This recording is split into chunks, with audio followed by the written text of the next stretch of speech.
So we're going to continue with Samsara, Nirvana, and Buddha nature. And last week we started a new chapter. We started chapter 12 called The Mind and Its Potential. And we talked last week about the mind's potential. Okay. So this week we're going to get into, is liberation possible? Okay. Because all of this is going to relate to Buddha nature and the path. Okay, so let's begin visualizing the merit field in the space in front.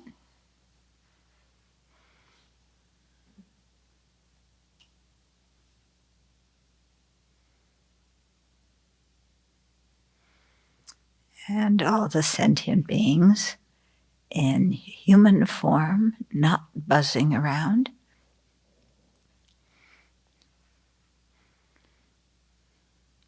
They're surrounding us.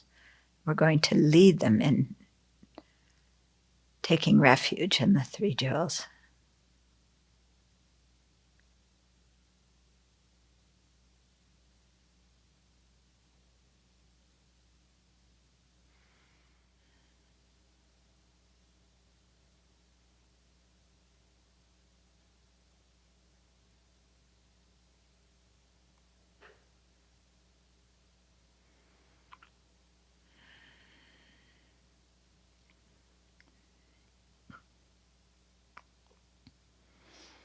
So although all sentient beings are very different, they want different things, they have different interests and different dispositions. They suffer from different things, but they're all the same in wanting happiness and not suffering.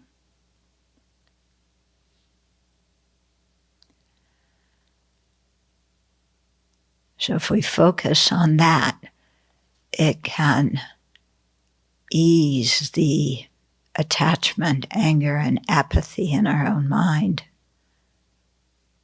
and give us space to have compassion, wanting them to be free of suffering, and love, wanting them to have happiness.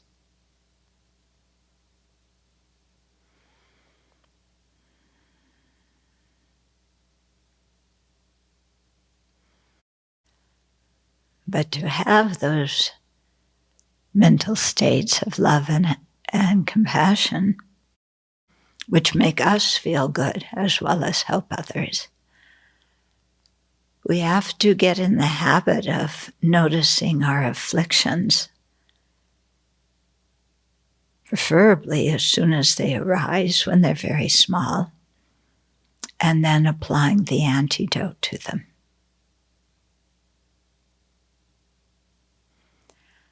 So nobody else can do that for us.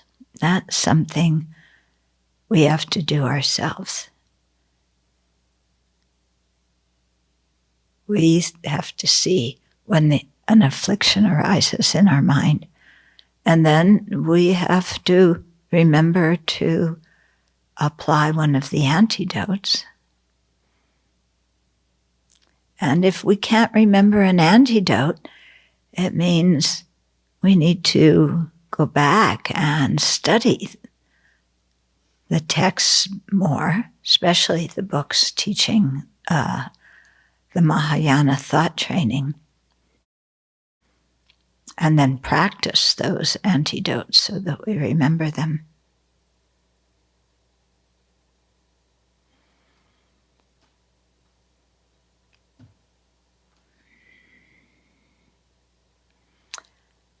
So let's happily take upon that responsibility ourselves.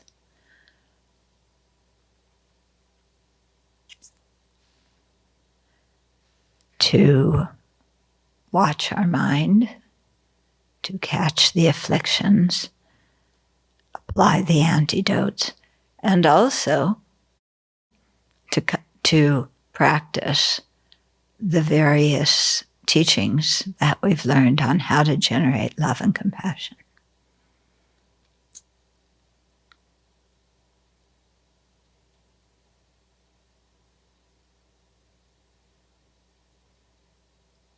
So instead of being shy about this, we should really,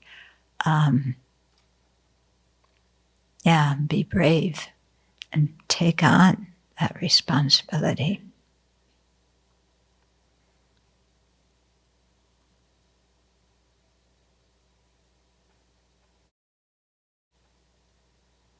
So with that kind of attitude, let's share the Dharma this evening.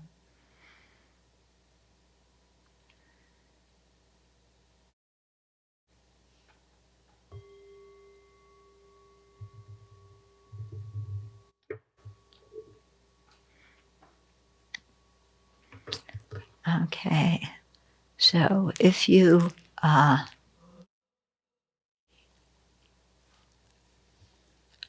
looked over what you heard last week, you'll remember that in the book, His Holiness talked about the nature of the mind being clear and cognizant, so it is able to reflect objects and engage in them. And so by its nature, it can know things. And what prevents it from knowing things are obscurations. And some of these obscurations are external things. Okay, the wall, far distance, far away in time. And some of them are internal ones. Our mind being overwhelmed by distraction or one mood or the other, and so unable to really concentrate on anything, and instead focusing our minds on objects of anger and objects of attachment, which doesn't do us very much good, as we all know, because we've all done that multiple times. Yeah? Okay, so then the next section is called, Is Liberation Possible? Okay, so we know that there are things blocking the mind, but are those things the nature of the mind? If they're the nature of the mind, then they can never be removed, in which case, we can never know more, realize more than we do. But on the other hand, if they're adventitious, meaning that they are not rooted in the nature of the mind, then it's possible to affect them. So that leads us into, is liberation possible? Because we have to do something with these afflictions to get to liberation. So to review, disturbing emotions and wrong views are called afflictions because when they arise in the mind, they afflict us and disturb our mental peace. Okay, so there you're hearing why, the term is translated as afflictions. Yeah. So they're inner afflictions, they're coming from inside. So in addition, they motivate us to do actions that disturb and afflict the peace of others. But fortunately, these afflictions can be removed, enabling us to attain liberation, a true state of peace that does not fluctuate according to external circumstances. Okay, so here, a state of peace is regarded as something that is unchanging, because things that change go up and down and in and out and this way and that and better and worse, and you never know what in the world is happening with them. So the state of peace is something that's constant, something that is permanent. Yeah. And here it's not just any old permanent thing. It happens to be the nature of the mind. Okay. So that, remember when we talked about what Nirvana is, the nature of the mind. Okay, the purified nature of the mind that's been purified. Okay, so several factors make liberation possible. So the first one, the basic or true nature of the mind is pure. Yeah. Do you feel like your basic or true nature of your mind is pure?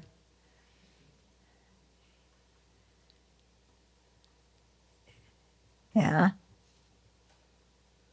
You think that? Do you have glimpses of some kind of purity? Do you just believe that? Do you doubt it? Have you ever thought about it before? Okay. So it's an interesting thing to ask ourselves. But here, His Holiness making the statement, the basic or true nature of the mind is pure. Okay. What about when you have garbage in your mind? What happened to the basic pure nature of your mind then? Is it, huh? It's what? Up? Obscured. Okay. Yeah. It's pure, but it's obscured. Does that make it really pure? Or does that make it obscured? Or can it be both pure and obscured at the same time?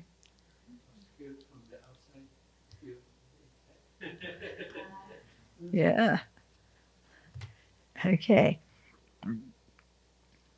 Okay, so fortunately, these afflictions can be removed, enabling us to attain liberation, a true state of peace that does not fluctuate according to external circumstances. Okay, and several factors make liberation possible. Okay, so the basic pure nature of the mind is pure. So the basic nature of the mind is clear like water. Clear like water. That means it doesn't have a color? Is that what he's talking about by clear? What does clear mean? I'm just giving you some things to think about here. Yeah. Dirt in a glass of water isn't the nature of the water and can be removed. No matter how murky the water may be, its essential quality of clarity is never lost.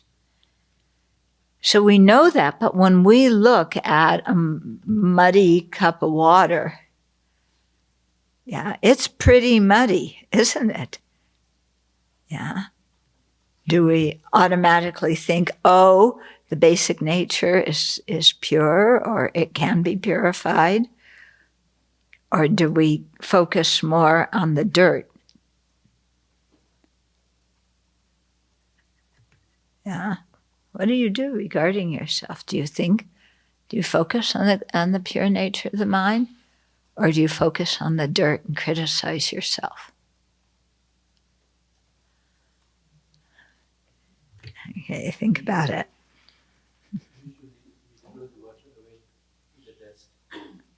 Yeah. Usually we'll throw the water away together with the mud, and then we don't have either of them.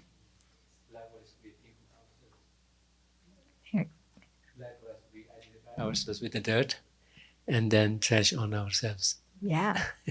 We identify with the dirt and then think we are the dirt. Mm-hmm. And then what happens? Then the misery starts. Yes. A lot of misery starts. Yeah. And do we ever really check if what we're thinking is true? Yeah. When we think that, well, the nature of the water is the dirt, or the nature of the mind is the afflictions. Yeah. Do we ever really think about that and come to a rational conclusion? Or are we just emotionally reacting to seeing some dirt and then going into our favorite thing of self-criticism?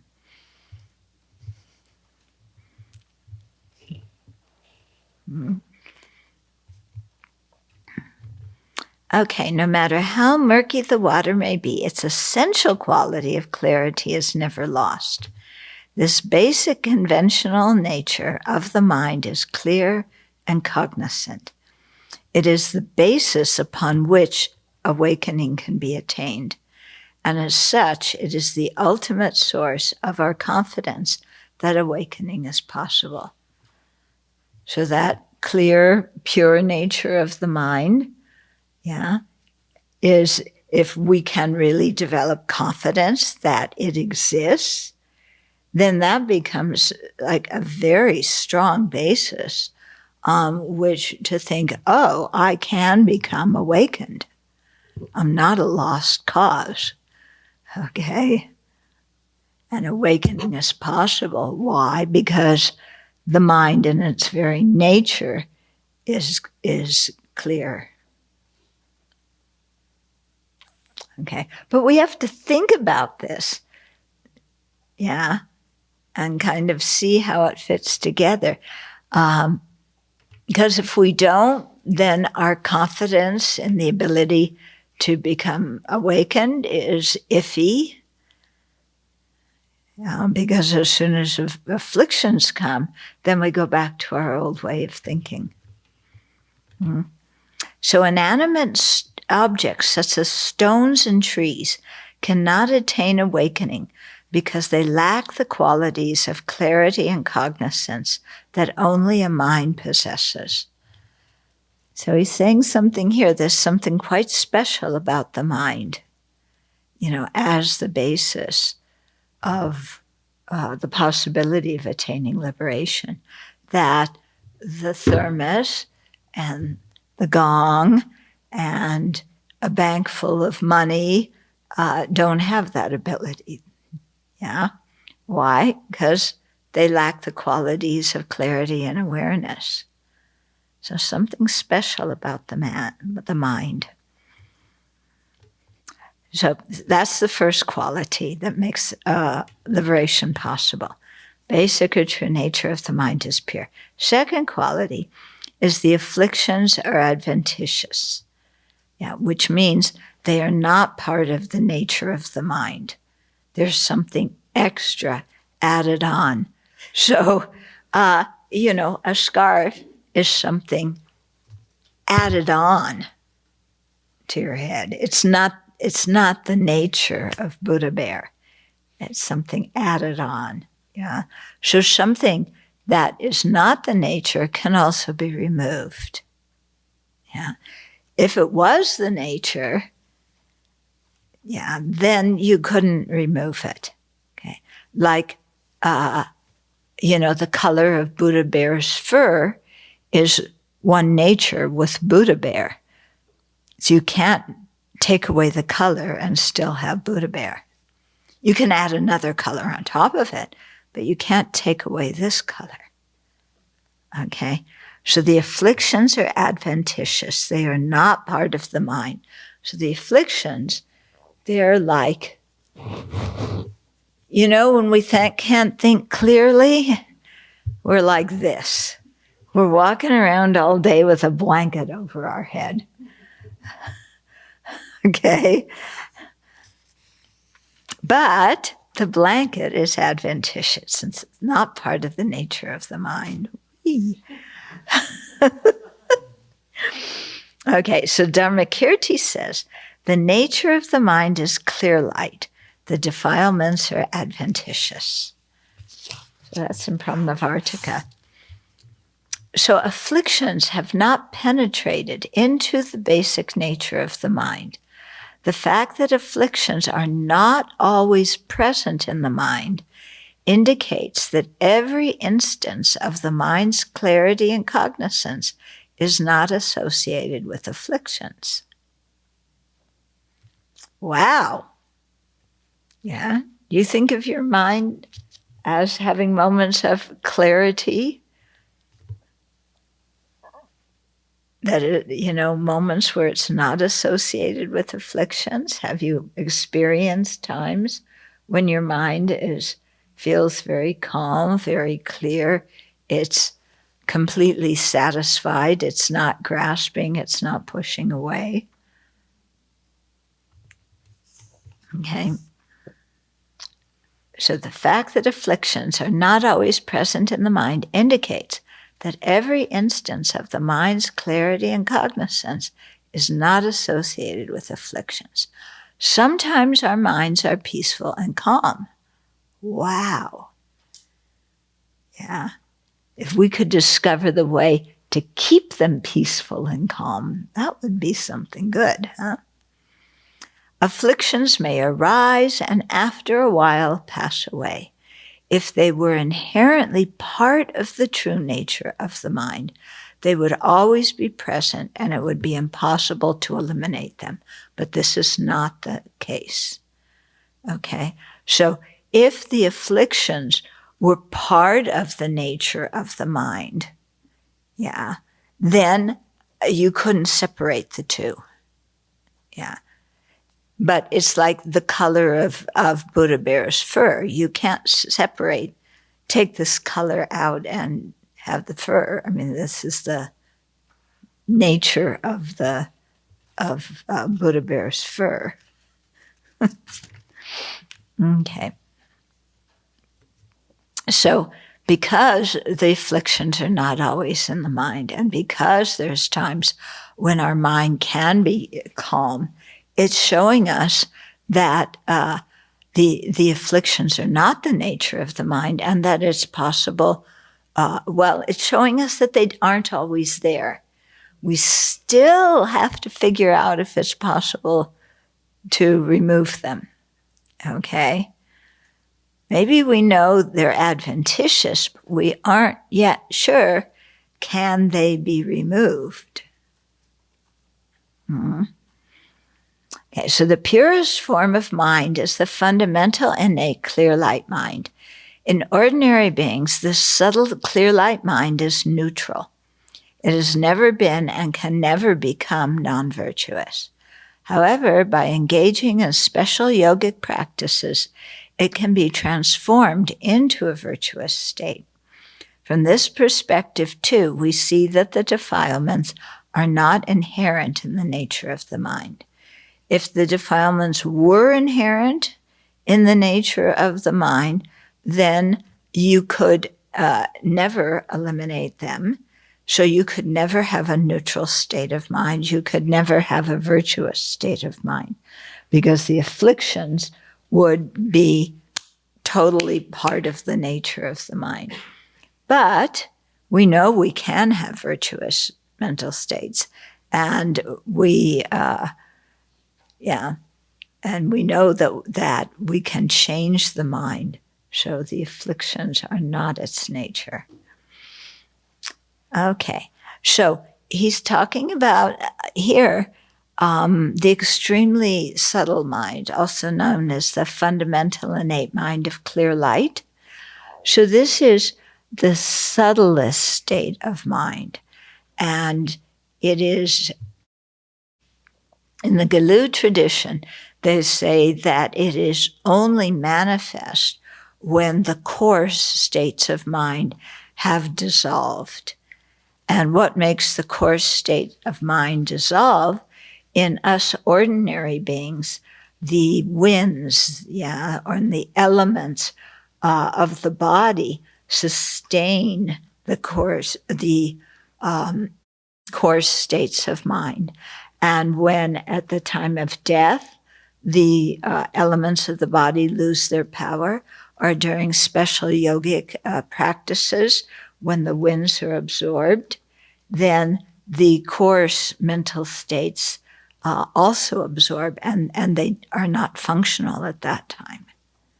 Okay, so it's possible to actually dissolve everything to get to that fundamental innate mind of clear light. So we've died a lot of times in samsara, but have we ever noticed that fundamental innate mind of clear light during the death process? Probably not. Yeah. Okay, then, so the first factor in, that is liberation possible is the basic or true nature of the mind is pure. The second is that the afflictions are adventitious. And then the third is that it's possible to cultivate powerful antidotes. So not only are the afflictions not the nature of the mind, but it's possible to learn the antidotes to remove them. Okay, so that's what Dharma practice is all about, learning those antidotes and developing skill in applying them. Okay, so it is possible to cultivate powerful antidotes, realistic and beneficial mental states that eradicate the afflictions. Saying that defilements are adventitious means that when the suitable conditions are present, the defilements can be removed from the basic nature of the mind. Okay, so we had the scarf, and covering the nature of the mind. And what's going to remove the scarf? Now, if you listen to His Holiness's teachings, the ones that last week, he was really emphasizing praying is not going to remove the scarf. Yeah, I pray, dear Buddha, please make the scarf disappear.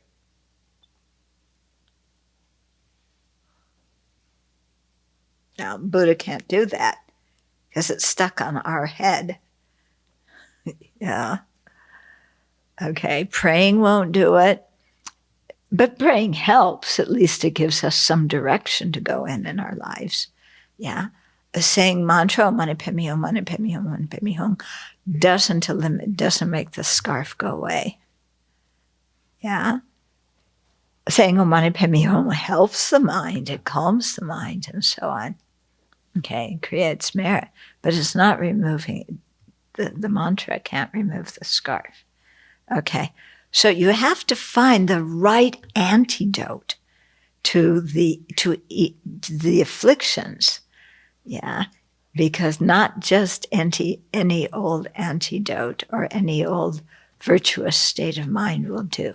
So in this case, to remove it, you need some power to go like that. Okay? Yeah. If you just go like this underneath, it's still there. Okay. So saying that the defilements are adventitious means that when suitable conditions are present, the defilements can be removed from the basic nature of the mind. It does not mean that at one time afflictions did exist or did not exist and later came into existence. So there's no legend or story in Buddhism that once we were pure beings and then something with an apple and a snake happened and now we are defiled beings. Okay, there's not that idea in Buddhism. Okay, it does not mean that at one time the afflictions did not exist and later they came into existence. Because if that were the case, that at one point there were no afflictions and later the mind had afflictions, then what caused the mind to have the afflictions? What brought the afflictions to the mind? It would need a cause. Yeah. So what's the cause that would make an uncontaminated and unpolluted state of mind all of a sudden have the nature, be in the nature of afflictions and pollutions?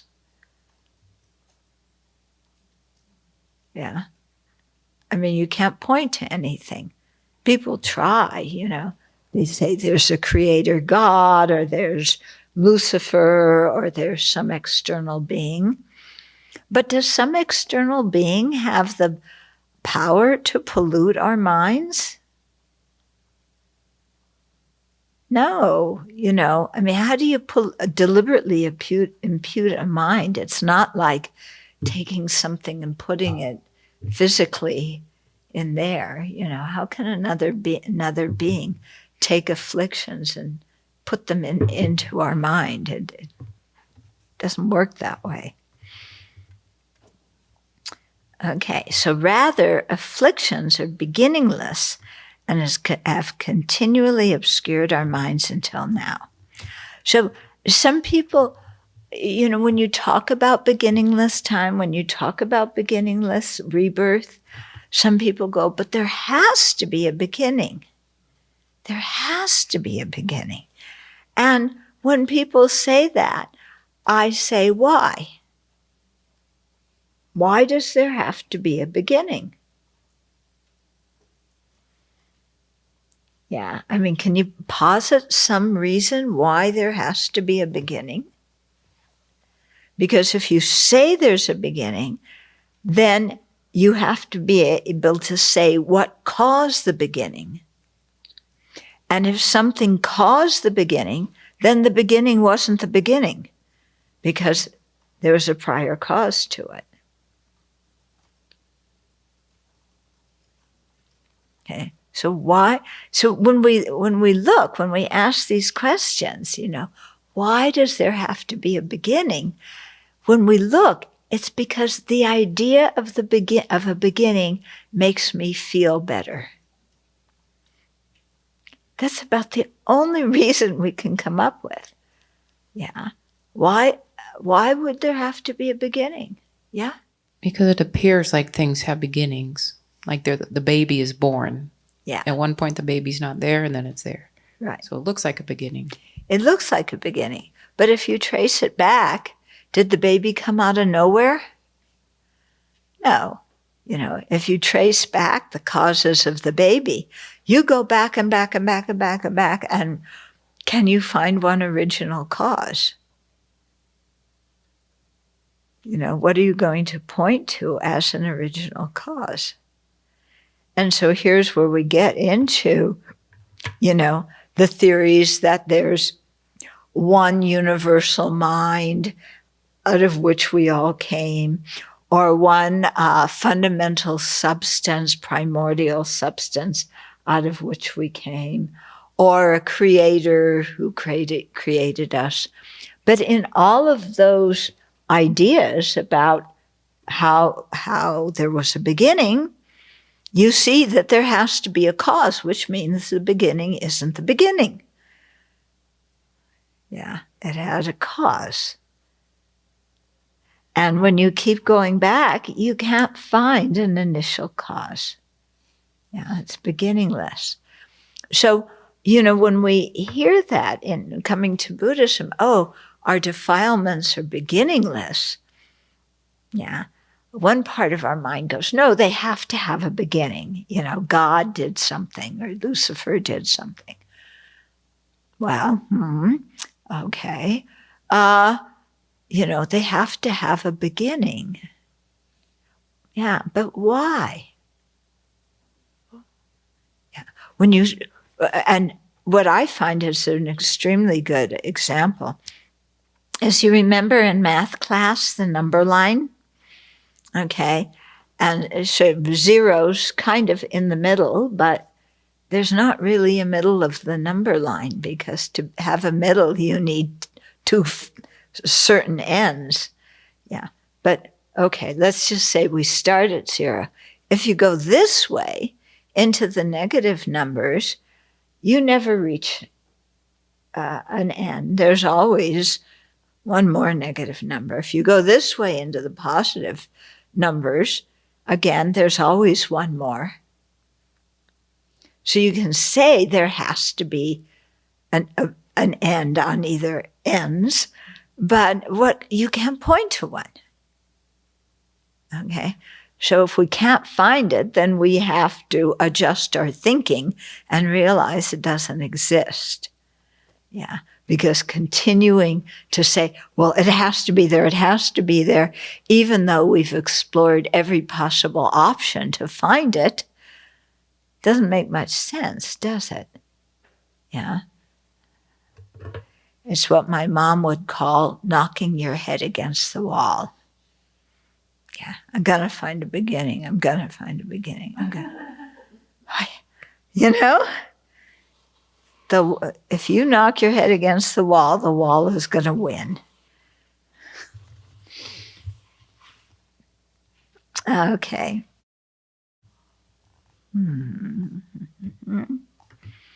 Okay, so rather the afflictions are beginningless and have continuously obscured our minds until now. They can be ceased completely when the proper antidote is applied. So in praise to the sphere of reality, who wrote that text? Yeah, you're reading the book. Nagarjuna. Okay. So in praise to the sphere of reality, Nagarjuna compares the mind to asbestos cloth, which is filled with dirt. Nowadays, people don't want to be around asbestos. Am I pronouncing it right? Asbestos? Yeah, because it can be poisonous, especially if you inhale it. Okay, but in ancient times, they didn't know that. Okay, so an asbestos cloth that is filled with dirt. When you put it, there's the word it that's missing. Okay. When put into fire. Oh yeah, when put into fire. Okay, that's okay. So when put into fire, the dirt will burn, but not the cloth. Similarly, the fire of the wisdom realizing emptiness will destroy defilements, but the clear light mind will remain unscathed. Yeah. Has anybody ever seen an asbestos cloth in fire? It would be interesting to see that. Yeah. Because apparently, yeah, it's unscathed, but all the dirt in it, just interesting way to wash your cloth, huh? Okay. Similarly, the fire of the wisdom realizing emptiness will destroy defilements, but the clear light mind will remain unscathed. Afflictions are rooted in the ignorance that misapprehends reality.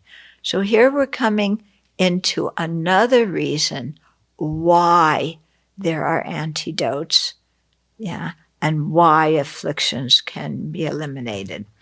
Okay, because they're rooted in in ignorance that misapprehends reality. So ignorance grasps phenomena as inherently existent, whereas reasoning proves that in reality phenomena are empty of inherent existence. So that means that what ignorance apprehends and grasps does not exist. Yeah, and wisdom sees that it doesn't exist. And wisdom can be a valid cognizer, yeah, because it is supported by reasoning and logic. Yeah, it's not supported by, well, Buddha said so, yeah, or my teacher said so, or it sounds right. Okay, so we can see for ourselves by following the reasoning that phenomena are empty of inherent existence, and thus ignorance apprehends what does not exist, and the wisdom that realizes how things do exist, that they're empty of inherent existence, can overpower and eliminate that ignorance. Okay, so ignorance exists now, but ignorance can have an end.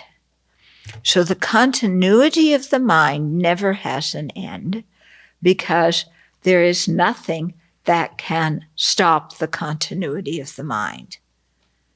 Okay.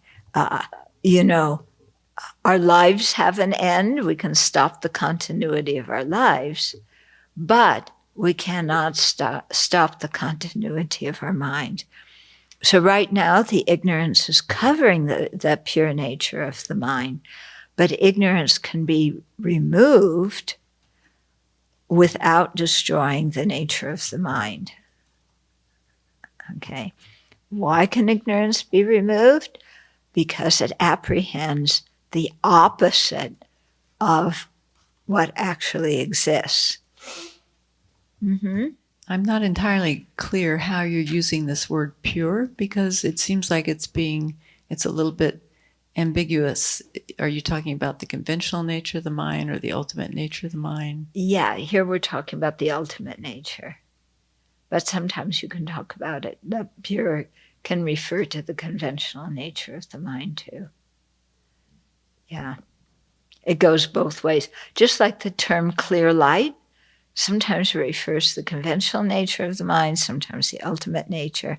Kind of have to tell in the context. So in that first number one, the basic or true nature of the mind is pure. That's referring to emptiness, the emptiness of the mind? Yeah. Or the clear aspect of the mind? I think it could be referring to both of them. Yeah. In the sense that the conventional nature of the mind, if you pare it down to what's actually there, it's just clarity and cognizance. Mm-hmm. So from that perspective, if it's just clarity and cognizance, the afflictions are not in the nature of the mind, they're adventitious. Yeah. Similarly, the ultimate nature of the mind, the emptiness of the mind, cannot be stained in and of itself. Things are pure of inherent existence. Mm-hmm. Okay, I was really struggling to find the difference between this first example and this first line, the basic or true nature of the mind is pure, and the afflictions are adventitious. Maybe it's getting at the same thing, but from different points of view. Yeah, and it's starting out with the nature of the mind is pure. If you don't start out with that, saying the afflictions are adventitious, you don't know, well, what are they covering to start with? Yes. What's the basis? I guess what was confusing is it never says in that first example or point that we're talking about emptiness. So it talks about the conventional nature of the mind being clear and cognizant. Mm-hmm. It doesn't specifically say we're talking about emptiness here, the empty nature of the mind. I think it could be either one as far as I've understood. Okay. It could go. Because, can you have a pure conventional nature of the mind and an impure emptiness? Can you have a pure emptiness and then, an inherently polluted conventional nature? Yeah, I take your point. It's just I was trying to pin down what is that first one actually talking about. Yeah, I've struggled with that too because, like I said, you hear it and it seems like it could go either way and apply either way. Geshe-la, do you have any thoughts about that? This very statement, the nature of the mind is clear light, the defilements are adventitious. They seem to appear in different contexts. Mm-hmm. And here we are quoting Dharmakirti. Mm-hmm. Dharmakirti doesn't speak of emptiness. That's true. Yeah. So in his case, clear light is the conventional clear light of cognition and awareness. Mm-hmm. And the afflictions are adventitious in that they do not enter into that fabric. Mm-hmm. They can be removed. Now, when we speak of the same thing in another context where, say, Prasangika Madhyamika, mm-hmm. then we could make the case that this clear light can have a double meaning, both the one that Dharmakirti accepts, which is also acceptable, but it goes a little further in that, not only that, but the very mind itself, including everything else, is also empty of inherent existence. Yeah. And because of that, the defilements are adventitious because defilements are rooted in ignorance, which holds just the opposite of it, which has no base. So they become adventitious in double way.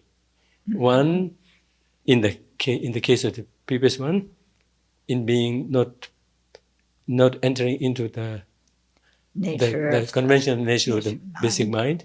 Another in that they are rooted in misunderstanding, and thus they can be rooted away. Yeah. So adventitious could also take two forms. Now, when we use this in the highest Yoga Tantra, similar statements come. There, the clay light is the most subtle clay light. Yeah, Right? the subtle one. And in relation to that, not just the afflictions, all the other minds, even the minds that we are functioning on, they are all adventitious. Yeah. Even including the very, very counted among the subtlest ones, sparing the very innate clear light mind, sparing that, even the last three of the dissolution minds are also counted as subtlest. Even they are adventitious. Yeah. So their adventitious doesn't necessarily mean only in relation to afflictions, but all gross minds, including the afflictions. Yeah. Good. Thank you. So you can see, you can look at the topic from many different points of view. Yeah. And Sutrayana and Tantrayana are going to be different here. Okay. So since ignorance does not rest on a valid foundation, it can be overcome by the wisdom realizing emptiness. When ignorance is severed from its root, the afflictions that depend on it are also eradicated and can never return. Excellent qualities such as compassion cannot be undermined by wisdom because they rest on a valid foundation. Okay. Yeah, because we might say, well, you can get rid of ignorance. Why doesn't compassion disappear too? Yeah. Well, to have anger or jealousy or something like that, you need to have ignorance. Yeah. If there's no ignorance, then, because they say ignorance is like the root, or the trunk, and then the afflictions grow out of that. So if you don't have a basic misapprehension of how phenomena exist, then all the other kind of misapprehensions like ignorance and jealousy and attachment and so on, they have no basis to stand on. Okay. So then if you can get rid of the ignorance, then everything else disintegrates too. That's nice, isn't it? You don't have to remove every single affliction one by one. That would take a long time. There's 84,000 of them. Okay. But here, because they all kind of come back to the same root, when you cut that, then they're all gone. They're all collapse.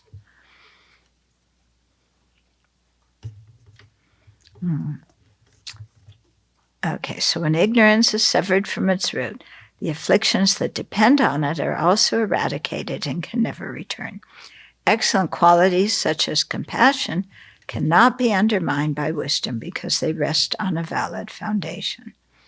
Okay, so you can usually at our level, when we have compassion, there's very often grasping at true existence in our mind at the same time. Okay, that can happen because the grasping at true existence is actually a neutral mental factor. Okay, and so you can have compassion, which is a virtuous one, with that grasping. If the grasping were a non-virtuous one, you can't have a virtuous and non-virtuous mental factors manifest in the same mental state at the same time. Okay. But we like to think, ignorance is the root. It must be negative. Yeah. But if it were negative, then, we couldn't have any of the virtuous states that manifest as ordinary beings. May I add something? In our discussion about the clear light, at the Dharmakritis level, clear light there with emptiness not in the picture. The clear light, the English term clear light gives us some sort of a clear light, right? That's very misleading. And what can we do? Because in Tibetan also we say vessel. Vessel. Speak into the microphone. Okay. Even Tibetan term is vessel. Ve is light, cell is clear. And what better translation can there be? But it's very misleading. And so, in the case of Dharmakirti, clear light is that the mind is clear in its basic nature, like the clear water, but the dirts are adventitious. They can be settled down or removed, filtered out. Now, in the case of the deeper understanding, say in the case of Prasangika Madhyamika, not touching Tantra. Yeah. So Sutra Prasangika Madhyamika, they would have another thing to bring in for clear light, that is emptiness. Now emptiness, not a consciousness, but something which we considered unconditioned, permanent, is called clear light. So in that regard, how it is clear light, or rather clear, is that usually we say mind is naturally clear, mind is naturally pure, but the Tibetan emphasis is the mind is pure of the dirt in terms of its nature. So the clarity is contrasted with a dirt, with an impurity. And that impurity is nature impurity, not natural impurity, nature impurity. Natural purity. Yeah. Nature impurity, not natural impurity. Now I'm choosing to say a little different. Wait a minute, I didn't. Yeah. Because you're saying that natural impurity. No. Natural purity. Nature impurity. Natural impurity. Nature, not making it adjective, but nature impurity. Nature impurity. Yeah, for lack of a better way of saying it, I'm making it up. Nature impurity, because we point to inherent existence itself as a dirt. Yeah. But which is not existent. Yeah. And that dirt is dirt having to do with the nature, the basic nature of the thing. Because the emptiness, it's just the opposite of emptiness, which is the very basic nature of everything, and calling it dirt, the inherent existence, the object of negation, the dirt, that becomes dirt by way of being associated with the nature of the thing, nature of whatever the particular object is. Except things are not inherently existent. Yes, that's the reason why when we speak of Chuku, truth body, Dharmakaya, we speak of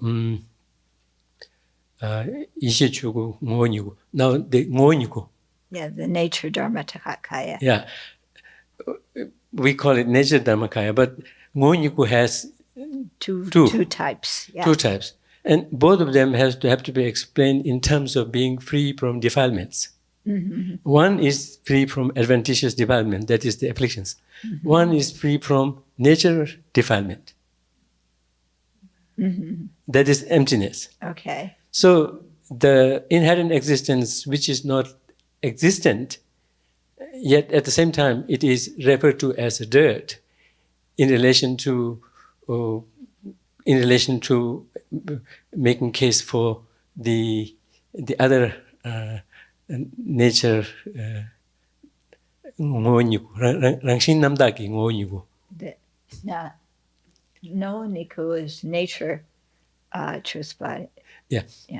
Ngoniku, they're using the term nature would be a little problematic, because that way it would take away what we might use for the subsection within it that has to do with freedom from not the adventitious defilement, but the other defilement. That other defilement is nature defilement, which is in reality non-existent, as opposed to the adventitious defilement. Yet at the same time, the two kayas within the truth body, nature truth body, are referred to from the perspective of being free from certain defilement. So for one, it is the adventitious defilement. For the other, it has to be a non-existent defilement, which is called a nature defilement, not natural defilement.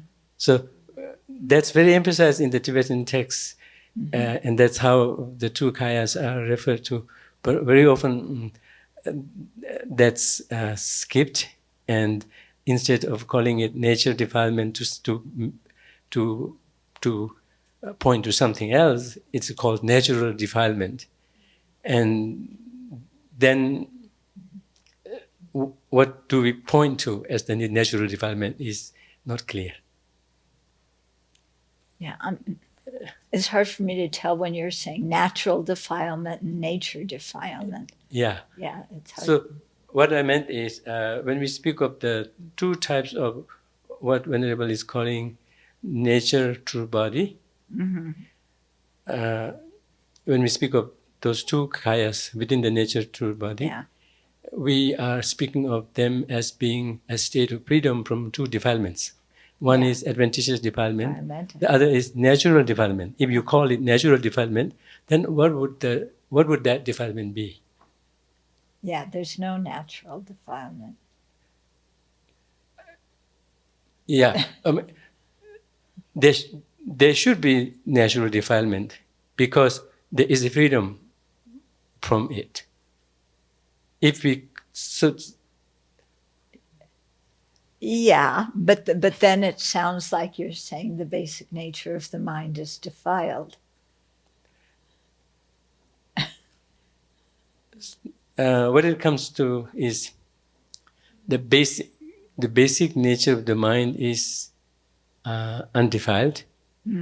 Undefiled by what would be a defilement in the form of inherent existence. Existence, yeah. So that's the reason why I insist on calling it nature defilement, freedom from nature defilement, and freedom from adventitious defilement, other than natural. That's just what I thought. Okay. To bring it up. And I think with the Nuoniko that, one is referring to the natural purity of the mind, the emptiness of inherent existence of the mind. Yes. Yeah. And the other is true cessation. Yes. Both of them have to be paired with a defilement. Yeah. Now we have to come up with the defilement for the natural. Oh, that one.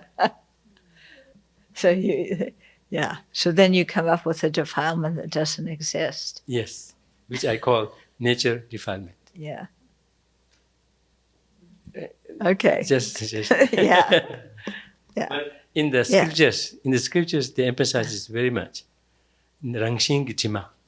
The nature itself is pure. The nature itself is called the defilement of which everything is free from, and that freedom is called natural freedom. Say that sentence again. That the nature itself is referred to as defilement. What would be its nature if it weren't to be lacking of inherent existence? Inherent existence would be its nature. If things were not to be empty of inherent existence, their nature would be, there would be no other choice but for them to be inherent existence to be their nature. Yeah. That very nature, which would have been if it weren't for emptiness, is now called the defilement, of which that kaya is is freedom of. yeah. Okay. What's the purpose of saying it like that?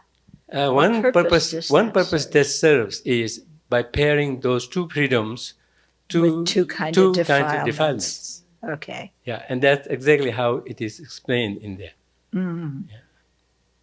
Okay. Just sharing. So, I didn't make Yeah? Thinking of it in terms of grammar, I think it's the distinction between saying the defilement is natural versus the defilement refers to the nature.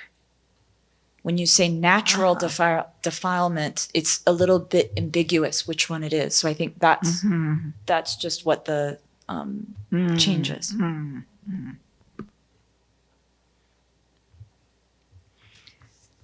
Okay. Everybody understand?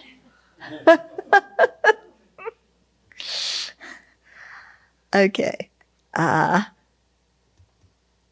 Okay. Excellent. Okay. So excellent qualities such as compassion cannot be undermined by wisdom because they rest on a valid foundation. Dharmakirti affirms all flaws, being susceptible to decrease and increase, have counter forces. Hence, due to having inculcated the counter forces through habituating oneself to them, at some point the pollutants should be eliminated. The nature of the mind is such that it is free from pollutants, and by nature it, in other words, a mind that has realized emptiness, has a real or undistorted object. As such, it cannot be counteracted by what is opposite to it, because even if one were to attempt to do so, the mind is naturally inclined towards its nature.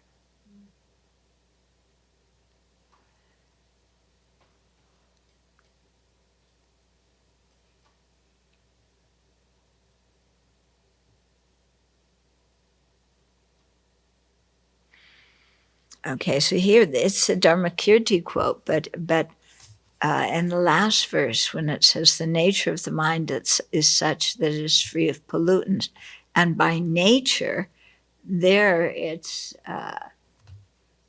saying a mind that has realized emptiness. So maybe it shouldn't be worded that way. Yeah, what should it be?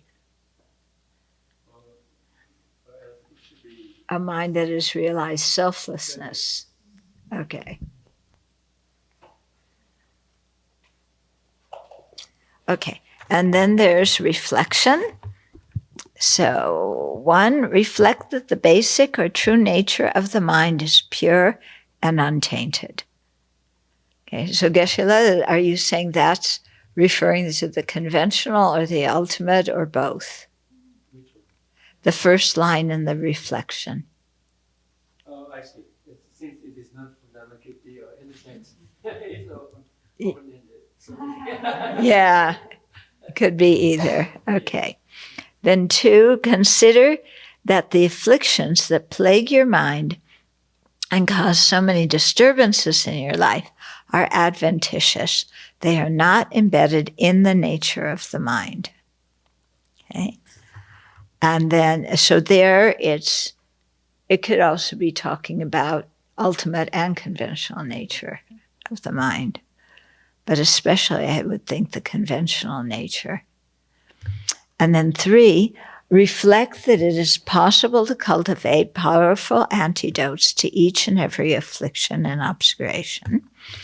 And 4, conclude that the possibility to attain liberation exists within you, and that given your precious human life with all conducive factors for practicing the path, you have the ability to attain liberation and full awakening. So that's what you want the conclusion to be. In this context, in the reflection, when it says it's possible to cultivate powerful antidotes, it's meaning the wisdom realizing emptiness for every single one, right? Yeah. Yeah. Because, we cultivate the antidotes for each affliction because those are easier, and we use them until we realize emptiness.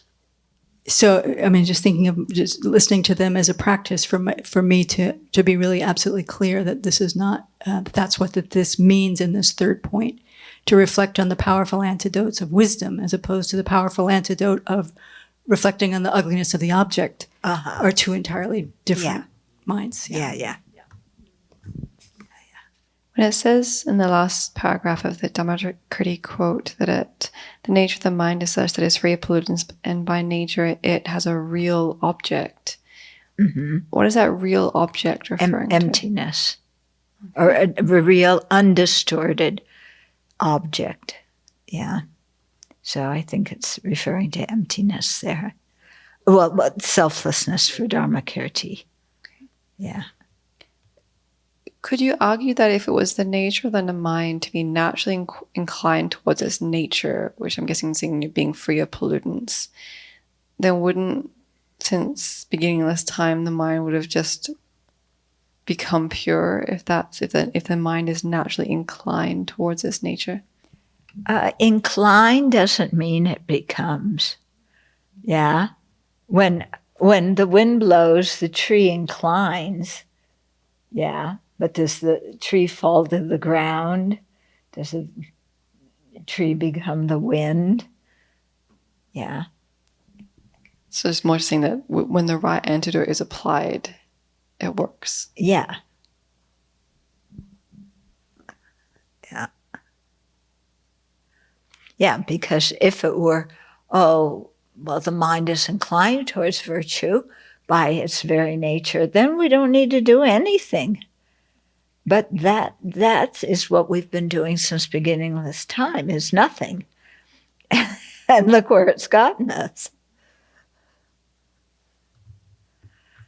Okay, anything else?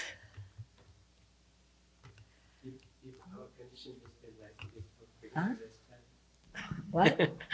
If our condition has been like this, under the rule of the afflictions, as slaves of afflictions and the actions induced by them, from beginningless time, what hope do we have?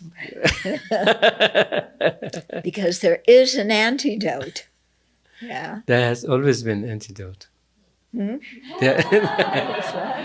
Antidote. The existence of antidote has always been with the existence of the afflictions.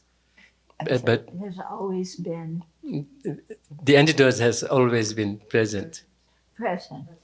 Possible. It's been possible, but it hasn't been manifested in our mind yet. Yeah. The antidote doesn't exist outside. Yeah, we are speaking just of the general existence of the antidotes, not necessarily within our continuum. Another question is, how do we back up or make the case that either it is same that everything has no end, doesn't end, because it will continue continue as something. And in which case, mind's continuance for eternity is not a special thing. Or we have to make a case that mind is special in that it's like its beginning is not known. Likewise, not there. Likewise, its end is not there. To be a special case. So why is mind special in that it cannot be severed, whereas others can be? I think that here's where when they talk about a continuum of a similar type, and a continuum of substance. So, the thermos, it can continue momentarily as a similar type as a thermos, but at some point, the whole thing can be destroyed. So there's an end to the continuity of the thermos, There's not something of the same similar type being produced in the next moment. But then when it disintegrates, its parts continue on. So, and they just reform and do other things. So likewise, in the case of mind. No, the mind doesn't fragment into different so parts. likewise, in the case of the mind, every moment is different, and every moment mind can take different forms. And thus there is... What do you mean, take different forms? At one point, it takes the form of bodhicitta. At another point, it takes the form of the wisdom, understanding. Yeah, but there's always the clear and cognizant nature. That doesn't change. So, in that way, you can never cut that.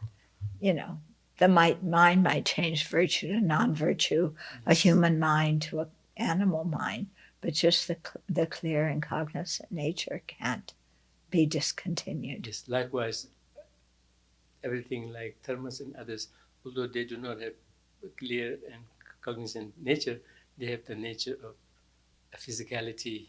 Yeah, and that nature of physicality.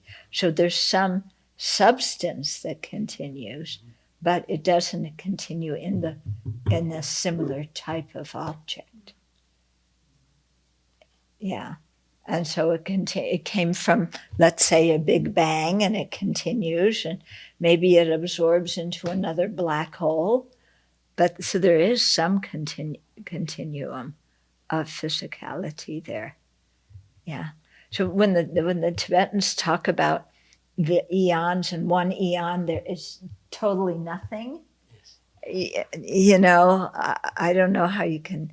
Well, if all the material things took part in another universe, maybe that would be okay. There has to be some continuity of substance. Yeah. Or E equals MC2, the mass goes into energy and then comes out of energy.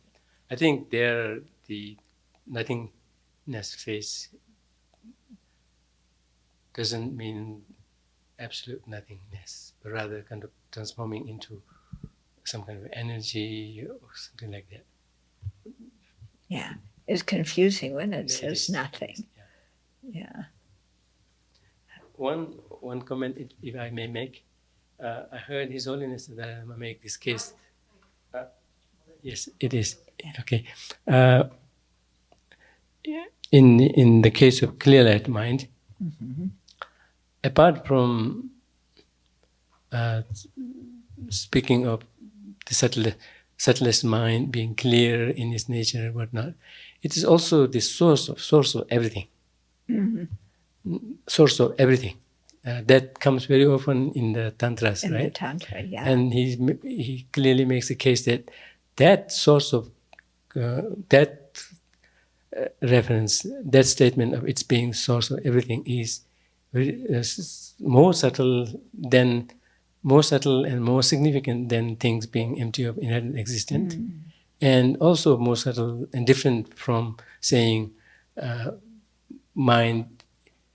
Saying that in the case of Chittamatra, mind things are mental projection, or in our general statements in the Dhammapada, things originate from mind. Yeah.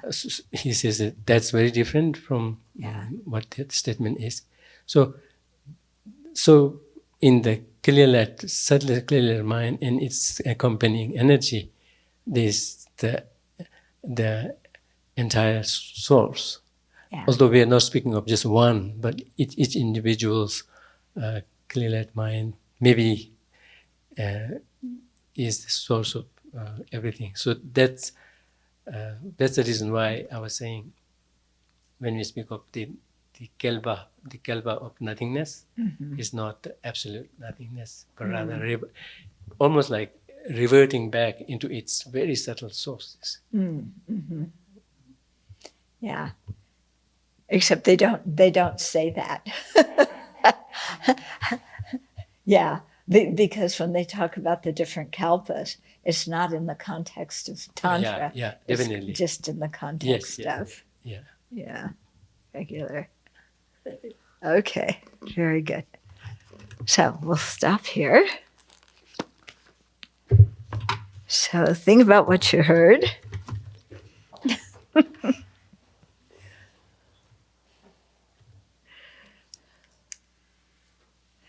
And then there's a note that this class will pause for a while starting October 7th.